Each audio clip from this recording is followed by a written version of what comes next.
Ito po ang live nakuha sa convoy o sa papal route, no? Ni Pope Francis na patungo nga sa ngayon sa Malacanang. Kanina, Lala, nakita natin si Pope Francis na nakipag-appear pa sa mga nag-aabang sa kanya doon sa paligid, no? Ginamit niya yung sasakyan na Volkswagen na kanyang ni-request. Pero nakabukas ang bintana, kaya kitang-kita rin siya ng mga tao na kung yung nakikita sa TV screen, napakarami ho ngayon. At kumakaway sa Santo Papa. Nakalagay kasi sa itinerary ay closed vehicle siya ang magta-travel, no, hanggang Malacanang. Pero makikita natin na bukas, wide open ang bintana. At kumakaway at kanina nga ay meron pang physical contact sa kanya yung mga nasa paligid. Siyempre, ang selfie at litrato na ating mga kababayan kasama itong si Pope Francis hindi ho talaga maiiwasan. Pero sa inyo nakikita, talagang stricto pa rin ho ang seguridad. Pero ang Santo Papa, game na kumakaway sa ating mga kababayan. Nabanggit mo nga, Lala, no? Meron siyang close na Pope Mobile na Volkswagen, no? Kaya ang inaasahan natin, magmamadali siyang pumuntang Malacanang. Pero tinan mo, ano, yung in fact, yung convoy niya ngayon, mas mabagal pa kaysa sa yung open vehicle niya kagabi. Alam mo yun, ang Howie, 9:15 ang schedule niya sa Malacanang para sa courtesy call kay Pangulong Nonoy Aquino. Titingnan natin kung aabot ba siya ng 9:15 sa takbo ng kanyang convoy ngayon dahil sa dami ng mga tao na gusto siyang makita at pinagbibigyan niya talaga Howie. In fact, kagabi, kasi nandun din ako sa Rojas Boulevard, no? Kasama, hindi ako nagko-cover, pero nandun ako kasama ng mga napakaraming taong nag-aabang, no? Nakalagay kasi sa schedule, ang arrival niya sa Villamor ay 5:45. Dumating ng 5:31 or 5:32, kaya napaaga. Ay tingnan natin kung siguro, kahit mabagal yung takbo niya papuntang patungo Malacanang, baka maaga rin yung kanyang arrival doon. Howie, parang napansin ko, kagabi, nung siya'y dumating, di ba may mga barikada? Kaya yung mga tao, hindi talaga nagkaroon ng pagkakataon na makalapit ng sobra sa Santo Papa. Pero sa nakikita natin ngayon, sa kanyang convoy, papunta sa Malacanang, mas malapit Talagang may pagkakataon na mahawakan talaga ang kamay ng Santo Papa ng mga tao. At kung ako nga yung security, kakabahan din ako kasi kanina raw hindi natin nakita ng live, no? Pero medyo may intervention ng ilang security doon sa mga tao, no, na talagang gustong lumapit. Talagang walang pagod po ang Santo Papa. Kaya nyo makikita lahat ng pagkakataon, nakakaway. Ayan, nag-flying kiss pa ang Santo Papa sa ating mga kababayan. At wala rin namang tigil ang pagkaway ng ating mga kababayan na nag-antay. Maaga pa lang, madaling araw pa lang, pumwesto na sa daraanan ng convoy ng Santo Papa patungo sa Malacanang. Yung mga kaibigan ko nga, yung nagpo-post sila ng mga Facebook pictures, madilim pa, nasa nagtahan na, at saka yung ibang pwesto patungong Malacanang, no? Hindi naman kasi ganun kalayo yung ibabiyahe niya, kaya iilang na talaga yung lugar kung saan mo pwedeng abangan ngayong umaga ang Santo Papa. Alam mo nga, abangan din natin, ano kaya yung gagawin ng Santo Papa? Dahil very spontaneous, kilalang very spontaneous ang Santo Papa. At itong unang araw na full day, napakaaga nagsimula ng araw ng Santo Papa. Pagkatapos niya sa Malacanang ay magkakaroon ng unang misa sa Manila Cathedral at mamaya naman sa MOA. Ngayon po ay nasa Pandacan, Maynila na ang convoy ng Santo Papa. Ilang minuto na lamang ay inaasahang makikita na sila ni Pangulong Nonoy Aquino at magkakaroon ng courtesy call kung saan kasama rin ang mga gabinete, miyembro ng Senado at ilang kinatawan ng Kamara na sasalubong po kay Pope Francis ngayong umaga dyan sa Malacanang. Kahit saan talaga ang daanan ng Santo Papa. Ayan, punong-puno. Alam na kasi ng mga tao ang magiging ruta Oo. Pandakan, tapos dadaan ng Nagtahan. Tapos yun na yun, papunta na ng Mendiola at saka Malacanang. Mukhang lalo pang pinapabagal yung convoy, ano? Para lalo siyang makita ng mas maraming tao. Kagabi kasi ang medyo mabilis yung pagdaan niya dun sa Rojas Boulevard. Parang nagmamadali yung convoy niyang makauwi sa Apostolic Nuncio Church sa Taft Avenue galing Villamor. No? Pero ba sinabi naman na talaga na simpleng seremonya lang ang gagawin sa pagtanggap kagabi sa ating Santo Papa. Pero ngayon mukhang siguro talagang mas magiging lenient o maluwag ngayon para mas magkaroon ng pagkakataon ang mga tao na makita at makasalamuha ang Santo Papa dito sa Pilipinas. Sana nakapagpahinga na siya kagabi dahil hindi natin alam, baka may mga kapulong pa siya kagabi, ano? Pagdating niya sa Apostolic Nunciature, yung tirahan niya dito sa Maynila. Kasi alam naman natin na napagod daw siya sa Sri Lanka, ang dami niyang activities doon. Tapos sa eroplano, imbis na magpahinga ng buong flight, nagbigay pa siya ng press con na hindi nakaschedule. At medyo may mga sinabi siya doon na medyo importante, ano? Na may comment siya tungkol doon sa nangyari sa Paris terrorist attacks. May tinanong yung isang French journalist sa kanya kung hanggang saan ba ang freedom of expression. Sabi niya, ito ay fundamental human right, pero may limitation ito. At yung example pa nga niya, kung insultuhin daw ng kanyang assistant, si Dr. Gabari, yung kanyang nanay, no? Susuntukin niya. So hindi ka basta-basta pwedeng mag-offend ng ibang tao, pero hindi niya gina-justify yung nangyari sa Paris, yung pagpatay sa mga kartonista at journalist doon. Oo, alam mo yung nakakatuwa rin sa Santo Papa. Very accommodating ang Santo Papa. Ayan, nakikita nyo na po at naririnig nyo yung hiyawan. Talaga yung enerhiya ng ating mga kababayan. Makita lang yung convoy pa lang, ano? Hindi pa nakikita talaga ang Santo Papa. Excited na. At madagdag ko lamang, Howie, ano, ay ilang minuto na nga lang, 9:15. Ito po, 9:06 na. Pero ang Santo Papa, na-enjoy po ang pag-hi at hello, pagkumusta sa ating mga kababayan. Na yung iba talagang nagwawagayway ng kanilang mga panyo, kung ano man ang hawak nila para lang mapansin ng Santo Papa.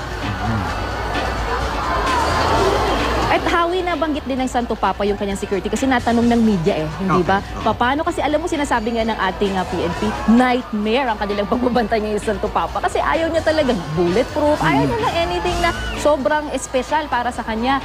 Alam mo, sinasabi niya, dinasal na lang daw niya na ingatan siya, pero kung sakali man daw may mangyari sa kanya, sana daw ay huwag naman masakit. Kasi takot daw siya sa sakit. Di ba? Parang nakikita natin yung pagiging tao, pagiging very casual at light ng Santo Papa. Pero doon sa papal flight nga niya, no, kagabi, ang sinabi niya doon sa mga journalist na nakasama niya sa papal entourage na he's worried. Alam niya yung mga threats, no, na sinasabihan naman siya. Hindi naman siya sobrang naive at hindi siya sinasabihan kung ano yung mga natatanggap na banta, no. Ang sabi niya, yung mas worried pa raw siya doon sa mga faithful na lalabas at para makipag-interact sa kanya. Kasi pag may banta sa kanya, madadamay pati yung mga nasa paligid niya. So sabi niya, yun talaga ang kanyang fear. He's worried, pero yung worry niya ay nakatutok doon sa mga faithful na nasa crowd. Nagpapatuloy po ang convoy ng Santo Papa patungo ng Malacanang. Nasa Pandacan, Maynila pa rin po ang convoy ng Santo Papa. Patuloy pa rin ang kanyang pagkaway at walang sawang pagngiti. Alam mo, napakaganda rin naman ang panahon ngayong umagang ito. Napakaganda ng sikat ng araw. Ang ganda nga ng tama ng araw sa kanya. Kasi alam mo, yun, kasama natin dito ngayon sa studio si Mang Tani, no?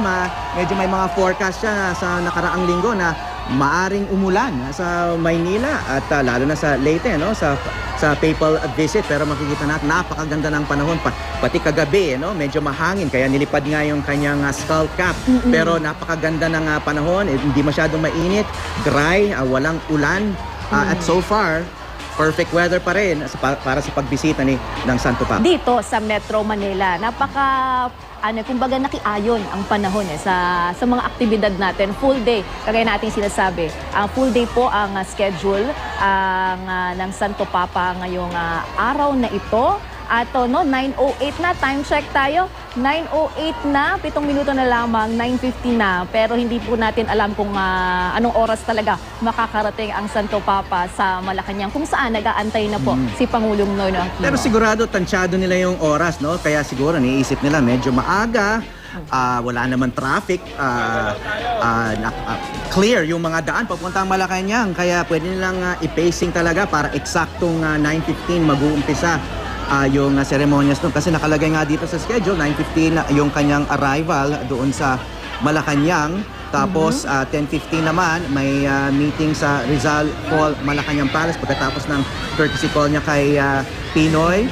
At mamimit din niya yung pamilya ni President Aquino. And then at 10:45, tutungo naman siya sa Manila Cathedral in an open vehicle naman. This is considered a closed vehicle pero makikita natin ay bukas na bukas ang bintana ng Santo Papa. Kanya talagang ni-request yan. Sabi niya hindi tinted, yung simple lang, komportable, at makikita pa rin niya ang mga tao kahit na closed vehicle na maituturing yung kanyang sinasakyan. Mamaya ho, kauna-unahang misa na isasagawa ng Santo Papa dito sa Pilipinas sa Manila Cathedral, kung saan ay dadaluhan ng mga obispo, mga piling tao po ang makakapasok sa loob ng cathedral, at ang misa ay isasagawa sa Latin. Mapapansin natin, parang lalong bumagal pa yung kanyang convoy, no? It's 9:10, 9:15 yung scheduled arrival sa Malacanang. Alam mo, kahit saan na magpunta talaga, yung mga kababayan natin nakapwesto na, halos hindi mahulugang karami. Pero ang nakakatuwa sa aking nakikita, kung saan talaga yung itinalaga ng ating mga opisyal, yung mga seguridad, yung PNP. Kung hanggang saan lamang yung mga tao, wala tayong nakikita na namumulit, nagtutulakan. So sila nakiki-ayon din, sumusunod sa batas na ipinatutupad po ng ating mga otoridad para na rin sa ikakaayos ng ating warm welcome, ika nga, sa Santo Papa. Alam mo, yung nakausap ko yung mga ilang pulis na nagbabantay sa daan ng Santo Papa, no? Sabi nila, yung briefing sa kanila, dapat handa raw sila na anytime pwedeng biglang bumaba ang Santo Papa at makipag-meet and greet. Lalo na pag may makita siyang mga naka-wheelchair o mga nangangailangan talaga ng kanyang comfort. No? At may briefing nga yung mga pulis kung anong gagawin, kung paano nga ihahawi. They have to be firm, but at the same time hindi naman sila pwedeng maging violente na kahit may mga pasaway, no? Wala nga mga baril yung mga yan, no? So talagang matetest yung kanilang skills sa crowd management ngayon, lalo na pag bumaba ang Santo Papa, which he has been prone to do in many of his travels around the world. Oo. Alam mo, yung mga kababayan natin, pagkadaan ng Santo Papa, makikita mo talagang punong-puno. Wala pang 1 minuto, 2 minuto, no? Ang bilis magpulasan. Kasi talagang yun lang ang kanilang inaantay. Kapag nga naman kasi nadaanan ka, lalo na ganyan, no? Ang ganda ng pagkakataon na close up ang kuha mo. Tinan mo yung mga kuha ng ating mga kababayan. Oh, ayan, no? Napakalapit. Pagkatapos yan, parang yun na itatago mong letrato sa buong buhay mo, exactly. Di ba? And speaking of which, no, naalala ko yung mga file video ng huling pagbisita ng isang Santo Papa sa atin, no? si Pope John Paul II. Noong 1995, parang ganyan na eksena, ang daming kumakaway pero puro empty hands, no? Ngayon, it doesn't seem like there's a single empty hand. May mga kumakaway pero karamihan ay may hawak na cellphone o tablet just so that they can record souvenirs on their own. Ayan, sa mga kababayan natin, yan maraming humahabol, tumatakbo, pumupwesto na. Nga naman, you should get the good spot, hindi ba? Doon ka sa pinakaharap, kaya ayan, nakikita nyo na, lilinya na. O sa mga nariyan, no, may pwesto pa ko. Parang makakakuha pa kayo ng good spot para lang masilayan nyo at malapit-lapit, up close and personal ang Santo Papa. Marami kasi nagtatanong, Hawi, kahapon pa, saan mo ba dadaan? Paano yun? Closed vehicle ang kanyang, ayun, may nahawakan siyang kamay. Talagang inaabot niya. At saka tinan mo, napakalapit ng mga tao. Ano? Talagang baka sinabihan niya yung driver na, lumapit ka dito para mahawakan ko, magkaroon ng physical contact dito sa crowd. No? Na siguro, yung security niya baka nagpapanik sa mga ganyang moment. No? Kasi handa sila para sa mga worst case scenario. But so far, we have to give credit to the security and to the arrangements, no? Dahil it seems very orderly so far. Yan, no? Inaabot talaga yung kanyang kamay sa mga tao. Ito, para nakikita natin, nakasunod din yung Pope Mobile. Bagaman, syempre, wala siya dyan. Pero, yung open vehicle, kasi galing Malacanang, tutuloy siya sa Intramuros kung saan yung mag-misa, magla-Latin Mass nga. Yan yung kanyang gagamitin. Oo. Pagkatapos. So, yun ang sasakyan niya galing Malacanang. Mukhang kung kahapon, maaga ho ang pagdating ng Santo Papa, maaga tayo sa schedule. Ngayon mukhang malilate tayo ng pagdating sa Malacanang. 1 minuto na lang bago mag 9:15. Pero sa tingin ko ay okay lang yan. Kasi yan naman talaga ang gusto ng Santo Papa, makasalamuha muna ang mga tao at mga kababayan natin. Di ba? Ayun inaabot niya yung kanyang kamay.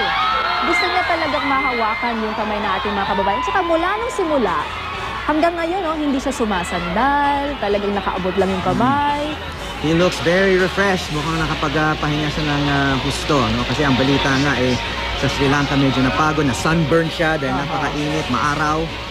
Ngayon at least medyo protektado siya sa araw, pero mamaya tanghali nasa open vehicle siya, no? So he'll be more exposed, he will be more visible to everyone mamaya pag patungo na siya ng Manila Cathedral para sa Latin Yan Mass. po, inuulit-ulit natin ang kanyang paghawak sa kamay ng isa nating kababayan. Sino kaya iyon? Naku naman. Siguro talagang hindi niya malilimutan sa kanyang buhay yung ginawa na yon ng Santo Papa. At the age of 78, nakikita nating very fit and strong ang Santo Papa. At biruin mo yung activities niya hanggang sa kanyang pag-alis sa Lunes ng umaga, punong-puno. At bukas inaasahan din natin mga kababayan ng Santo Papa dyan sa Tacloban. Tuloy-tuloy pa rin pagdadasal sa mabuting panahon, syempre, Howie. Yeah. Well, yun nga, sabi mo nga, alam mo, yung Santo Papa, he's the same age as my father, no? So, hindi ko ma-imagine na magkaroon ng ganyang klaseng schedule yung aking ama. Pero, I think the Pope gets more exercise than my father. Alam mo, si Pope, mahilig magbisikleta daw yan. At laging naglalakad lang daw yan nung nasa Argentina. Siguro ngayon, sa Vatican, mas restricted yung kanyang movements. Ewan ko, baka may gym siya, no, sa Vatican. Pero madalas din siyang lumusong sa crowd sa St. Peter's Square, no? So hindi siya kumukulang sa physical exercise. Kailangan mo na matalakas na pangangatawan para magawa ang ganyang grabe tayo ngayon sa edad natin, mapapagod tayo. Pero siya, kayang-kaya niya. Pero meron namang 32 entourage, ang Santo Papa. Kasama riyan ang kanyang doktor para matiyak na maayos ang kalusugan ng Santo Papa sa buong pananatili niya dito sa Pilipinas. Tsaka alam mo, Howie, at 21 years old, di ba nagka-pneumonia ang Santo Papa, tapos natanggal yung kanyang isang baga. Alam mo, sa lagay na yun, natanggal pa yung kanyang isang baga. Pero napakalakas ng Santo Papa. So masasabi mo talaga na hindi mo mapaliwanag. Hindi mo mapaliwanag ang lakas, ang spirito ng Diyos na nasa kanya para magawa ang lahat ng ito, di ba? Sa iba't ibang mga bansa. Naririnig din na po ang sigawan niya. Uy, meron pa doon parang cheerleading, Meron pa silang mga ginawang ribbons. Violet and white. Oo, makita natin iba't ibang kulay, no? At alam mo, napansin ko, yung mga grupo, no, na galing sa mga ibang parishes, no, meron silang color coding para makilala yung kanilang grupo. At siguro para hindi rin magkanda-wala yung mga miyembro nila, no, sa dami ng tao, no? So, and a lot of these parish groups, no, are led by the parish priests. At nandyan sila ngayon, nasa daan ng patungong Malacanang. Malapit na ang Malacanang dyan. Liliko na lang from Nagtangan, liliko sila papuntang Malacanang. Ilang sandali na lamang po ay makakarating na ng Malacanang ang Santo Papa. Mula ho talaga nang umalis sa Nunciature ang Santo Papa, hindi ho talaga naubusan ng tao sa kanyang dinaanan. Mainit po nating sinalubong ang Santo Papa ng umagang ito. Ayan, nasa gate. Papasok ng gate. Makita natin yung security gate, no? Alam mo, napansin ko kasi nasa Rojas Boulevard ako kahapon. Matagal nang may concrete barriers doon, no? So, kahit gustong makalapit ang crowd at gustong palapitin ng Santo Papa, hindi talaga makakalapit ang mga tao dahil nga may mga pulis nasa tabi pa ng concrete barriers, no? Pero dito mukhang pulis lang yung humaharang at kita mo walang straight line itong barrier ng mga pulis, no? Kaya nakakalapit yung kotse ng Santo Papa at nakakamaya niya yung iba. Ayan, kung yung nakikita may nagtatawiran nakalampas na ho kasi yung convoy ng Santo Papa. Kaya ganyan kabilis makita mo lang yung Santo Papa, wala na, kanya-kanya na hungkulasan. Yung iba siguro pupunta uli doon sa kung saan man yung dadaanan ng Santo Papa. Ayan po ang inyong nakikita, live ho nakuha, papasok na ng Malacanang. Nakapasok na po sa Malacanang compound ang convoy po ng Santo Papa. Ilang minuto na lamang po ay makikita na sila ng Pangulong Noynoy Aquino. Meron pa rin mga manakanakang tao. May pinayagan pa rin na makapasok ano. Tsaka sigurado yung buong staff, yung personnel ng Malacanang at ang mga Office of the President ay nandyan din sa labas para masulyap lang ang pagdating ng Santo Papa. Kung nyo makikita sa inyong pong kanang TV screen, yung paglapag po ng Sri Lankan Airlines kagabi, pagdating po ng Santo Papa, 5:33 ng hapon. Maaga po sa schedule na 5:45. Yung sa bintana pa lang parang ilang beses siyang tumayo, umupo. May protocol po kasing sinusunod. Ay kailangan ho niyang sundin yon. Nakita mo po nagkamot ng ulo. Parang gusto niya nang bumaba. Pero kailangan sumunod. At napansin din natin siguro na biglang nilipad yung kanyang skull cap. Yung tawag dyan ay Zucchetto. Yung white papal cap ng Santo Papa. At kita mo nag-national, bihira yan. Bihira makita ang Santo Papa na walang takip sa ulo. Kaya yung mga unang letrato niya sa Pilipinas ay very unusual yung magiging appearance niya. No? Kasi hanggang ngayon, tinan mo, yung may receiving line na ng mga bishop at cardinal, mapapansin mo, red. Mga shade ng red, yung mga ibang prelates. No? Yan ang kulay nila. Si Santo Papa lang ang may puting sombrero. Narito na po sa Malacanang. Kung niyo po nakita live po nating kuha, nasa Malacanang na po. Nasa Malacanang na ang convoy ng Santo Papa. Inaantay na lamang natin na tumigil yan at pumasok na siya sa mismong hall ng Malacanang. Okay, it's slightly behind schedule. 5 minutes behind schedule. But I tingin ko hindi rin No one naman, will mind. It's okay. Dahil napakarami hong napasaya ng Santo Papa ngayong umagang ito. Kumbaga, hindi naman nasayang ang pagising ng mga kababayan natin ng sobrang aga para makita at masila yung Santo Papa. Dito na po siya sa Malacanang grounds. May mga watawat pa ho ng Pilipinas ang na mga kababayan natin. May bit-bit pa sila. Siyempre, hiyawan pa rin. Parang siguro, kung nandun ka po sa Roswell, parang maramdaman mo yung enerhiya, no? Na pag nakita mo, wala ka ng ibang masasabi, kundi hiyaw na lang. May ganun daw kasi na emosyon Ayan na ho. Nangyayari, Pababa na po ang Santo Papa sa kanyang sasakyan at nasa Malacanang na.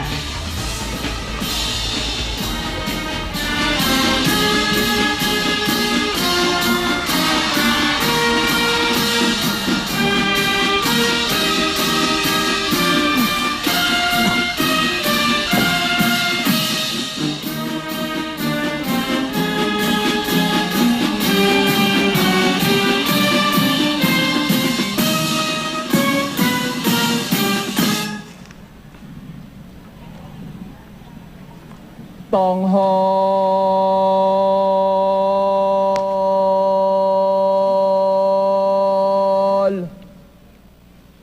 po! Mga pinuno, tanghal po!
pinuno, baba. Ta. Dadala. Ta. Baba.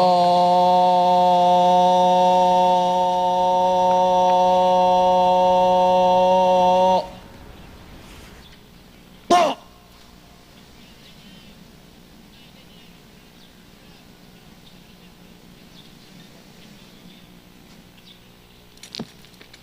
Your Holiness, the ceremony is now over.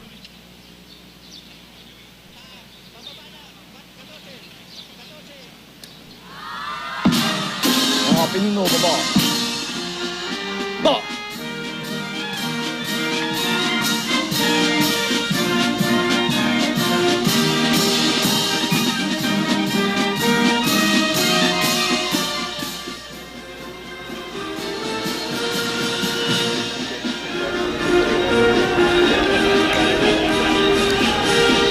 Okay, ang napapanood natin, ang Santo Papa, kinakamayan ngayon ang yung mga miyembro ng gabinete. Yan si, I think that was Justice Secretary Laila de Lima. Narinig din natin yung magkasunod na national anthems ng dalawang bansa, yung Vatican at saka ng Pilipinas. Pagtapos ng pagpapakilala ng gabinete, pili lang, hindi yung lahat ng gabinete ng Pangulong Noynoy, ay yung papal delegation naman ay ipapakilala o introduce po kay Pangulong Noynoy. Ganun po yung magiging proseso ng mangyayari ngayong umaga dyan sa Malacanang. Secretary Dinky Suliman naman po ang kumakamay sa Santo Papa. Susunod, ayun po, si DILG Secretary Mar Rojas naman yung susunod at hinalikan ho ang kamay ng Santo Papa. Nagkakaroon din silang pagkakataon na maikli lamang na pagkakataon na makipag-usap sa Santo Papa. Kagabi po ay halos ganyan din po yung nangyari sa pagsalubong natin sa Santo Papa ng pagbaba niya ng Sri Lankan Airlines. Nauna muna yung ilang gabinete ng Pangulong Noynoy, tapos nun mga obispo na ang sumalubong at nakikamay sa Santo Papa.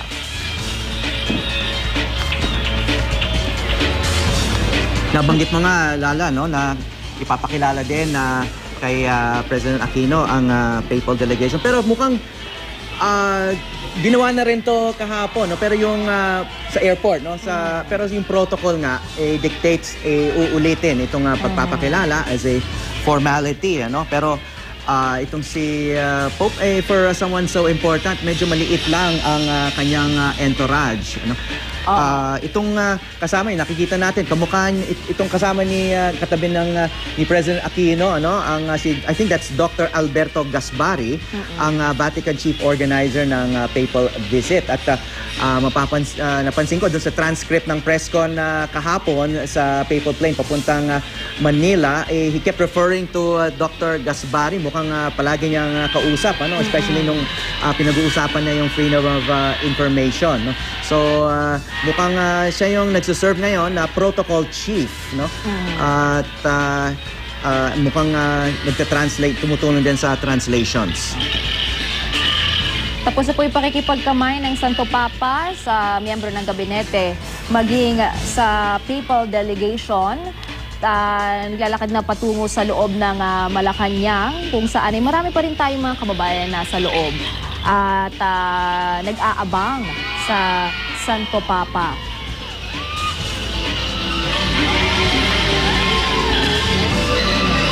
Yan po yung live na nakuha namin mula sa Malacanang. Naglalakad sa red carpet ang Santo Papa kasama ang Pangulong Noynoy Aquino.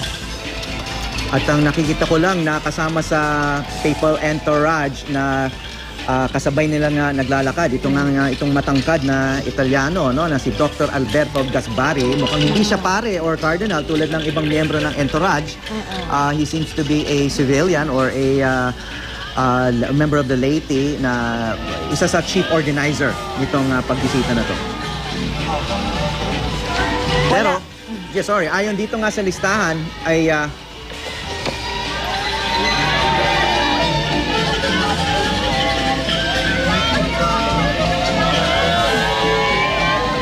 patuloy pa rin po ang hiyawan ng ating mga kababayan sa pag-welcome sa ating Santo Papa sa loob mismo ng Malacanang. Meron na tayong nakita na mga madre ho, yung isa na lumapit sa Santo Papa.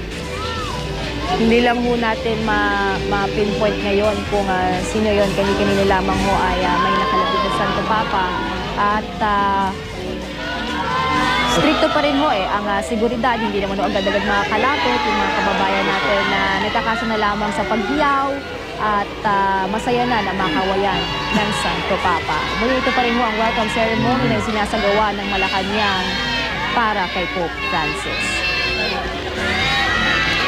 So makita natin itong red carpet walk ni President Aquino at ni Pope Francis. May dalawang layers ng security para hindi masyadong makalapit yung mga miyembro ng staff dyan sa Malacanang. Yung nasa outer barong-clad layer, yung siguro Presidential Security Guard yan. At itong mga naka-Amerikano or suits, no, Western suits ay Vatican Security. Nakita ko yung head ng Vatican Security. Ayan, yung sandaling pumunta doon sa gilid. Ayan, may nilalapit na baby. Ay, baby! Oo. Nako. Sinundo yan ng Chief of Security ng Vatican at hinatid doon kay Santo Papa at hinawakan at binless. Meron pa ho, isa na namang bata. Hinalikan pa ho ang noo ng bata. Isa, dalawa, tatlo, apat. At mukhang may inabot pa na sulat. May mga bata talagang nagkaroon ng one of the chosen few. Ika nga. Pero yun nga yung sinasabi ng mga nag-a-arrange nitong visit na to, na ganyan talaga yung Santo Papa. Bigla na lang makikipag-interact sa crowd. Kaya kailangan palaging handa. Yan, may nilalapit na isa pang toddler, baby, nakapula. Wow. Kanya pa talagang hinahalikan ng lahat. Sa may isa pa rin ng bata, nakakamay. Ay, para nakikipag-usap pa. May sinasabi pa yung ano bata. Ano kaya ang sinabi ng Santo Papa? Ayun, niyaka pa ho ng isang bata ang Santo Papa. Tuwang-tuwa siya sa mga bata, mga kabataan. Ayan. Parang hindi kaya, sinabi talaga ng Santo Papa na kunin mo, i-gather mo lahat ng mga bata dyan. Gusto ko palapitin mo sila sa akin. Kung hindi ako makalapit sa kanila, sila ang ilapit mo sa akin. Ayun, tila nangungusap pa ang Santo Papa. Nakikipag-eye to eye siya sa mga tao na kanyang nakakasalubong o nakikita dun sa crowd. Kaya naman siguro, ang mga kababayan din natin pero mula kanina hanggang ngayon sigaw ng sigaw pag dumaraan ang Santo Papa sa harapan nila. Muli ito pong inyong napapanood ay ang live nating kuha sa Malacanang bilang bahagi ng seremonya ng Malacanang para kay Pope Francis. Ayan, tumigil lang Parang Santo Papa. Baka may nakita siyang gustong batiin. Ito na yung sinasabi ng ating otoridad na maging handa sa mga hindi inaasahan dahil very spontaneous ang Santo Papa. And yun nga, some of this is unscripted daw, no? Kasi as much as possible, yung mga nag-organize nito, yung security, gusto nila ini-script lahat, no? Para mas predictable yung mangyayari. Pero itong Santo Papa is full of surprises.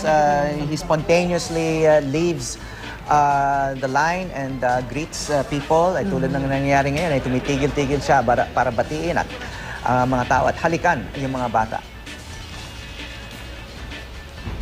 Binigyan lang siya ng cold towel at pinainom ng tubig ang Santo Papa. Nasa loob na po ng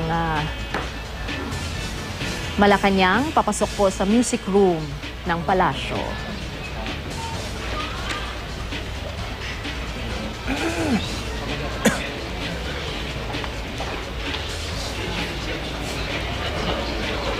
Paakyat na po ng hagdan ng Santo Papa. Alam mo, ang isa pa sa napapansin ko Santo Papa, napakabilis niya umakyat at bumaba ng hagdan. At the age of 78, walang kaproblema sa tuhod. Maganda ang gising ng Santo Papa, nakangiti. So ngayon ay pipirma siya sa official guest book ng Malacanang.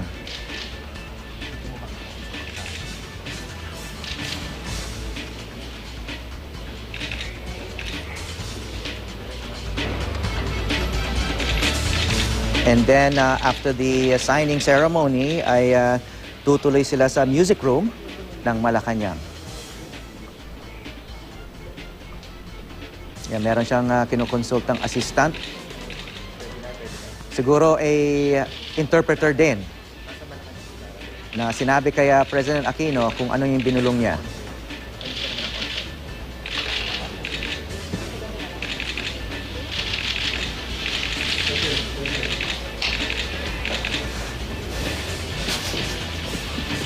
Yan na, kumipirma na.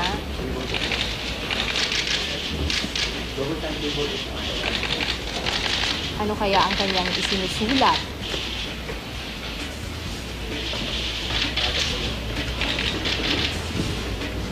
Ang mga mother tongue ni Pope Francis ay Spanish, yung kanyang native language sa Argentina, pero marunong din siya mag-Italian. At may alam din siyang English, although hindi siya completely comfortable, kaya yung mga press con niya ay nasa Italian or Spanish, no? At maaring nasa English ngayon yung kanyang sinusulat. At marunong din siya mag-Latin. Pero ang inaantay ko dyan, Howie, bago pa man siya pumunta ng Pilipinas, nag-aaral na siya ng Tagalog, ng Pilipinas. Sabi nga niya, mahirap. Pero alam ko, magsasalita. Ano kaya ang first Filipino word? Meron daw isang salita na lagi niyang pinapractice kasi medyo mahirap. Yun ay pananampalataya. Ayun, tongue twister no? Pananampalataya. Pero ang gusto niyang tawag sa kanya, Lolo Kiko. Diba? At alam niya na, tawag natin sa mga nakatatanda, Lolo. Kiko ang version ng mga Pinoy sa kanyang pangalan na Francis. Susulat pa rin po ang Santo Papa. Ano kaya ang mensahe? Subukan natin sa... Alam mo maya-maya, Howie, susubukan din nating makuha si Cara David dahil alam mo, siyang tumutok sa Santo Papa. Naka-embed siya sa papal Oo. entourage mula pa sa Vatican, sa Sri Lanka, nasa papal flight siya pupunta Maynila at ngayon susubukan natin Kasi kontakin. hahatid niya rin ng Santo Papa, pabalik. Pabalik, na Roma. okay. Oo. Subukan natin na makausap itong si Cara. May two-way radio David, siya. Cara, alam natin nakatutok siya. Part siya ng entourage, yung bahagi ng media. Si Cara, kaya siya ngayon ay nasa Malacanang, I believe. Alamin natin kung nasa na si Cara ngayon at kumustahin natin ang sitwasyon dyan sa Malacanang. Cara, medyo nahihirapan pa tayo sa linya. Susubukan muli natin ang linya ng komunikasyon ni Cara David kung saan siya po talaga ang nakatutok sa bawat galaw ng Santo Papa mula pa sa Roma, Sri Lanka, dito sa Pilipinas at ihahatid din niya ang Santo Papa pabalik ng Roma. Okay, ito yung photo op, no? Bago tumuloy sa music, o baka ito na nga yung music room, kung saan sila ay mukhang mag-exchange gifts. Okay, thank you. Diyan gaganapin yung official courtesy call. At mag-uusap. At umupo na yung official papal interpreter.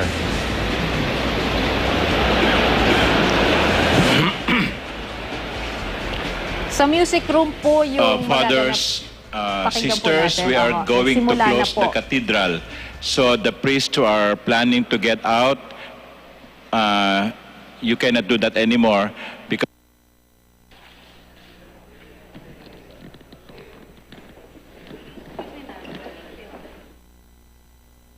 So courtesy call at inaasahang merong viewing of gifts. Pagkatapos niyan, inaasahan natin yung mga immediate members po ng pamilya ng ating Pangulo ay makaka-meet and greet din ang Santo Papa kasamang ilang government authorities pa at diplomatic corps.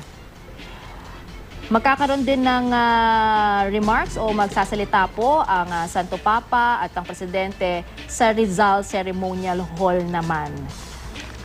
At naroon po, sasaksi po ang ilang senior government officials, miyembro ng diplomatic corps at ilang mga senador at kongresista.